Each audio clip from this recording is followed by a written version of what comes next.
비상계엄의 후폭풍이 거셉니다. 지역 곳곳에 촛불이 밝혀졌고 지방의회 의원들은 풀뿌리 민주주의가 유린됐다며 대통령의 하야를 촉구했습니다.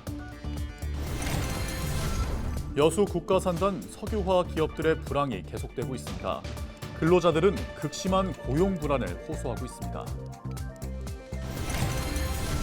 가칭 통합 목포고등학교 이설 동의안이 전남도 의회에서 최종 승인됐습니다. 통합 목포고는 오감동에 32학급 규모로 이설될 전망입니다. 학령 인구 감소세가 심각한 사회 문제로 대두되고 있습니다. 강진에서는 작은 학교를 살려 학생과 가족의 전입을 유도하는 데 집중하고 있습니다.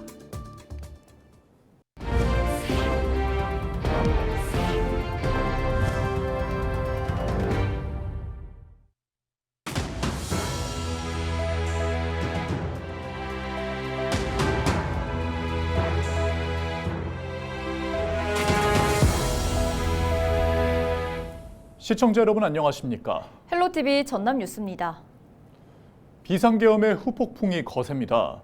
전남을 비롯한 전국 곳곳에서는 대통령 퇴진을 요구하는 촛불이 밝혀졌고 지방의회는 민주당 의원들을 중심으로 일제히 성명을 발표하며 대통령의 하야를 요구했습니다.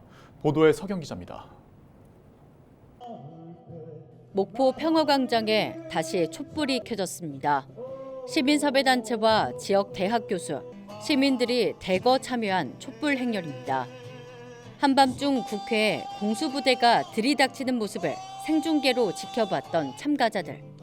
3시간 만에 일단락된 비상계엄이었지만 민주주의 체제를 붕괴시키려 한 행동이었다며 큰 충격과 우려를 나타냈습니다. 그러면서 윤 대통령에게 국정 운영을 맡겨놓기 불안하다며 퇴진을 요구했습니다. 2024년 민주주의 국가 대한민국에서 어떻게 계엄령이 발동되고 군대가 거리를 활보하고 의회를 봉쇄하려 합니까? 어떻게 헌법이 정지되고 군대의 무력으로 다스려지는 나라를 다시 상상할 수 있습니까? 우리에게 영원히 사라진 단어 쿠데타가 다시 우리 눈과 귀에 울렸던 그날 우리는 다시 한번 생각해 봅니다. 전남 지방의회는 앞다퉈 성명을 발표했습니다.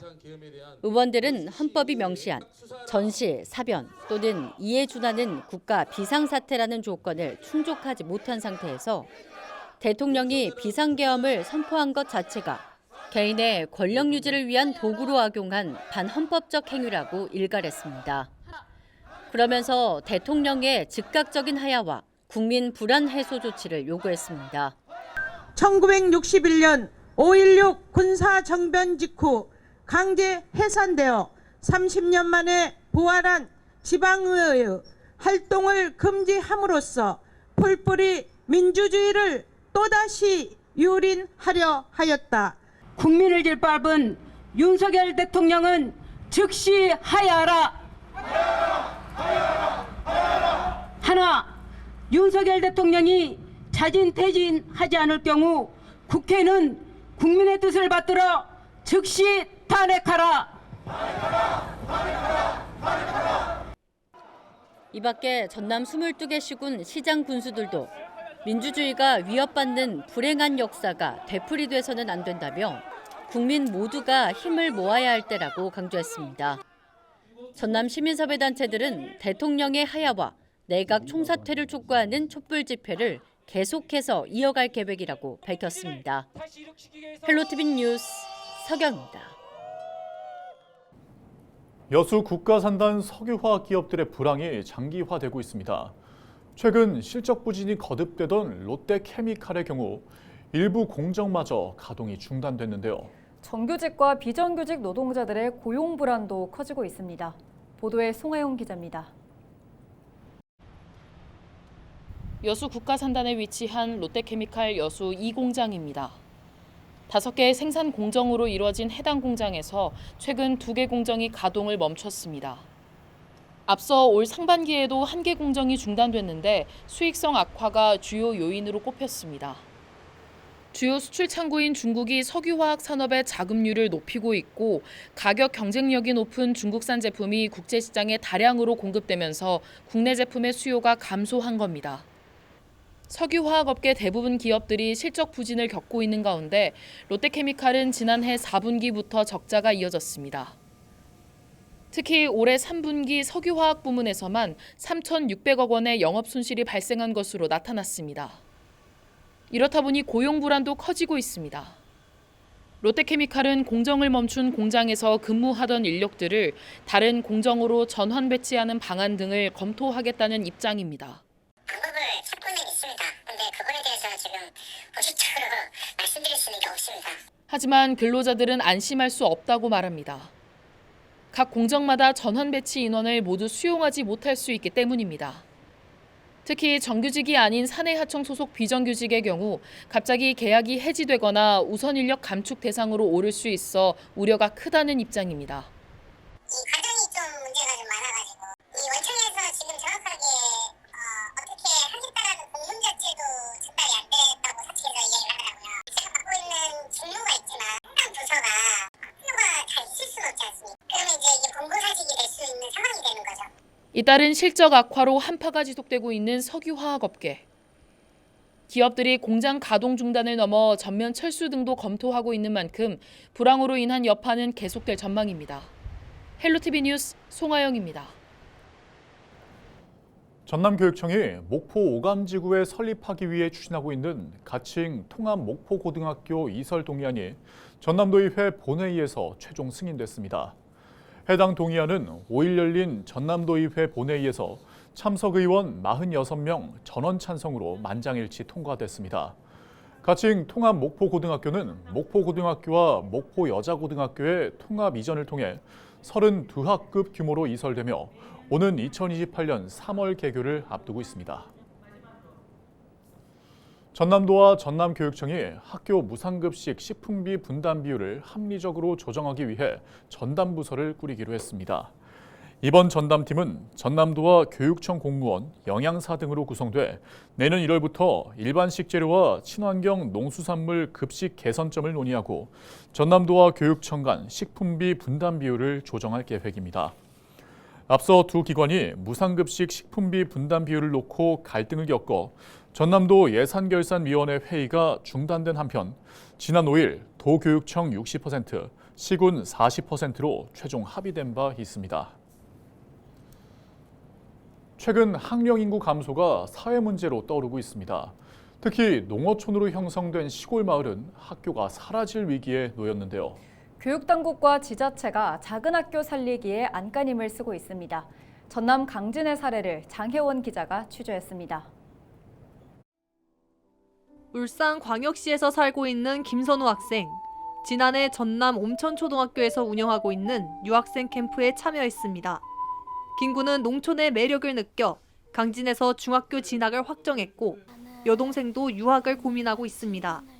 여기가 한 1년 동안 다녔는데 이제 여기가 너무 좋아서 꿈도 생겼고 중학교도 여기서 갈 거예요. 저는 선우 오빠 따라서 이쪽으로 왔는데 주말 프로그램과 재미있는 강진만이나 이런 곳에 가는 걸 때문에 뭔가 좋아해요.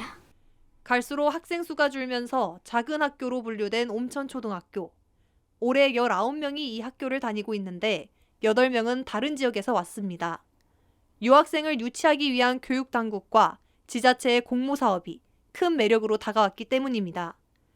유학센터에서는 학생들의 숙식이 제공되고 예술 수업, 숲체험, 텃밭 가꾸기 등 농어촌의 특성이 담긴 다양한 프로그램이 운영되고 있습니다. 앞으로는 가족 모두가 지역에 머물 수 있는 이른바 가족 체류형 유학 프로그램도 운영될 예정입니다. 우리의 이제 좋은 교육 과정을 알리고 이렇게 유학생이라든지 학부모님 선택해서 이렇게 유학 올 수 있도록 이렇게 저희가 해서 유학 캠프를 하고 있습니다. 예. 지자체도 작은 학교를 살리기 위한 노력을 강화하고 있습니다. 강진구는 다른 지역에서 온 유학생들에게 매달 30만 원씩 지원하고 있습니다. 또 가족 단위로 이주할 경우 월 10,000원에 임대주택을 제공하기로 했습니다. 농산어촌 유학가구 확충과 작은 학교 대상 각종 교육 지원 사업 확대를 통해서 작은 학교 활성화와 지역 정주 인구 증가 효과가 크게 기대됩니다. 작은 학교를 살리기 위한 교육당국과 지자체의 노력이 결실을 맺을 수 있을지 주목됩니다. 헬로티비 뉴스 장혜원입니다.